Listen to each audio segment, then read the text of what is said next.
بسم اللہ الرحمن الرحیم۔ السلام علیکم۔ قومی ٹیم کے سابق منٹور اور سابق اسٹیرین بیٹر میتھیو ہیٹن نے بابر اعظم کو پاکستان کی ٹیم کی کپتانی سے ہٹائے جانے کے فیصلے پر مایوسی کا اظہار کیا ہے۔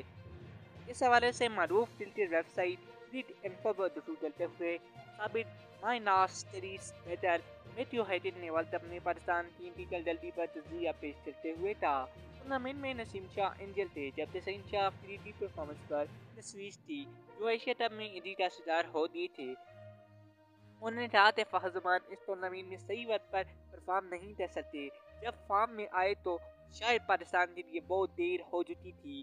اس کے علاوہ ان کا کہنا تھا کہ پاکستان کے دونوں اسپنر محمد نواز اور شہزاد کی 2023 میں پرفارمنس اچھی نہیں، دونوں ورلڈ کپ میں ٹھیک لائن پر بالنگ نہیں کر سکے۔